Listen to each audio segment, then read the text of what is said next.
आदमापूर येथे श्री बाळूमामाच्या दरबारात 7 कोटीचा डल्ला मारणारी ती कोण? दानशूर गरीब भक्तांचा पैसा लाचखोर अधिकारी व ठेकेदारी यांच्या घशात गेला. रक्षकच भक्षक बनलेत की काय? हा आढावा पुढील प्रमाणे. नमस्कार, मी विजय बारसकर आणि आपण पाहता नॅशनल एकता रिपब्लिकन न्यूज. कोल्हापूरचे श्री बाळूमामा देवालय आदमापूर.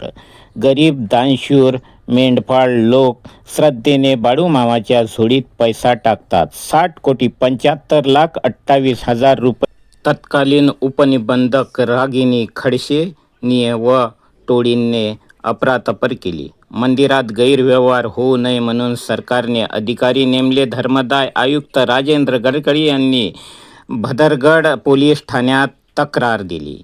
20 लाखांच्या जमिनीची किंमत 3 कोटी रुपये दाखविण्यात आली असून देवस्थानचे पैसे लुटले गेले. 23 जमिनीबाबत नोंदी व मालकीबाबत प्रश्नचिन्ह उत्पन्न आहे.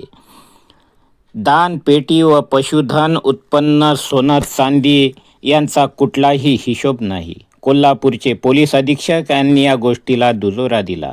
जसा गुन्हा दाखल झाला तसा मुख्य संशयित आरोपी रागिनी खडसे फरार झाल्या. बाळूमामाच्या मंदिरामधून करोडो रुपये लुटताना भीती वाटली नाही.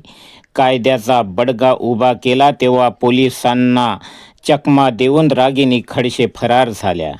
तत्कालीन सहाय्यक धर्मदाय आयुक्त निवेदिता पवारचा सुद्धा या प्रकरणाशी घोटाळ्याशी सहभाग असल्याचे सांगितले जाते. भाविकांचे मत, गुन्हेगारांना पकडून त्यांना बेड्या ठोकून संपत्ती जप्त करून देवस्थानला देण्यात यावी ही मागणी भाविकांकडून होत आहे.